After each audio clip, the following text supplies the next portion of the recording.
हर साल अश्विन मास की कृष्ण पक्ष की अष्टमी के दिन महिलाएं अपनी संतान के लिए जीवित पुत्री का व्रत रखती हैं। यह व्रत महिलाएं निर्जल और निराहार रहकर करती हैं। इसे जीतिया या ज्यूतिया व्रत के नाम से भी जाना जाता है, जो इस साल 10 सितंबर को मनाया जाएगा। यह व्रत मुख्य रूप से उत्तर प्रदेश, बिहार और झारखंड में मनाया जाता है। इस व्रत का महत्व यह बताया जाता है कि यह व्रत करने से संतान की अच्छी सेहत में वृद्धि होती है और उसे लंबी आयु का आशीर्वाद मिलता है। व्रत का शुभ मुहूर्त। इस बार अष्टमी 9 सितंबर को रात 9:46 से शुरू होकर 10 सितंबर की रात 10:47 तक रहेगी।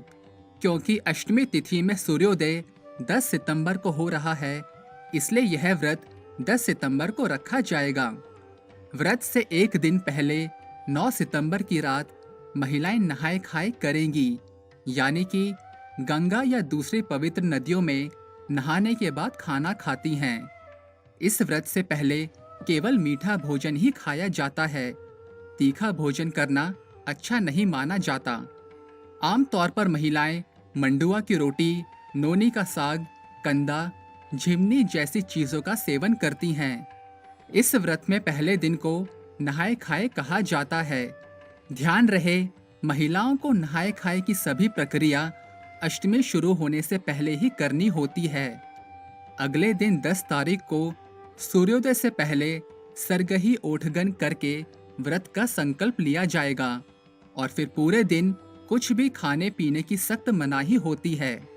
इस दिन को खर जीतिया कहते हैं और आखिरी दिन व्रत का पारण करना होता है, जो 11 सितंबर की सुबह सूर्योदय से लेकर दोपहर 12 बजे तक कर सकते हैं।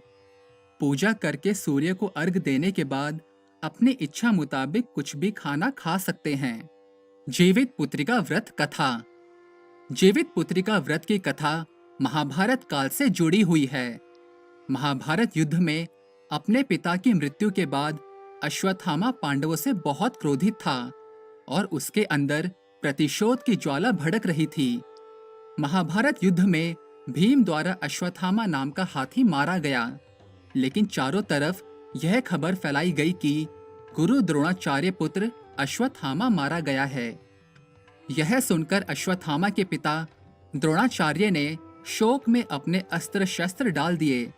तब द्रौपदी के भाई धृष्टद्युम्न ने उनका वध कर दिया।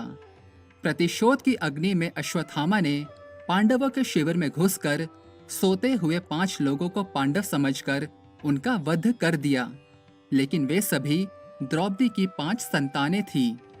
ऋषि व्यास ने अश्वत्थामा को बताया कि पांडव जीवित हैं। तब अश्वत्थामा ने पांडवों को मारने के लिए ब्रह्मास्त्र चलाया और दूसरी ओर से अर्जुन ने भी ब्रह्मास्त्र छोड़ दिया। तब ऋषि व्यास ने दोनों को अपना ब्रह्मास्त्र वापस लेने को कहा। अर्जुन ने अपना ब्रह्मास्त्र वापस कर लिया, किंतु अश्वत्थामा को ब्रह्मास्त्र वापस लेने की विद्या नहीं आती थी। इसलिए उसने अपने ब्रह्मास्त्र की दिशा बदलकर अभिमन्यु की पत्नी उत्तरा के गर्भ में जन्म लेने वाले बालक पर छोड़ दिया, जिसके कारण उसकी गर्भ में ही मृत्यु हो गई। इसके बाद भगवान श्री कृष्ण ने अपने सभी पुण्यों का फल उत्तरा की अजन्मी संतान को देकर उसको गर्भ में ही पुनः जीवित कर दिया, जिसके कारण ही उसका नाम जीवित पुत्रिका पड़ा और आगे चलकर यही बालक राजा परीक्षित बना। तब से ही इस व्रत को करने की मान्यता चली आ रही है और माना जाता है कि ये व्रत करने से संतान पर आने वाली सारी बलाएं टल जाती हैं। टाइम ज़ूम, धर्म डेस्क।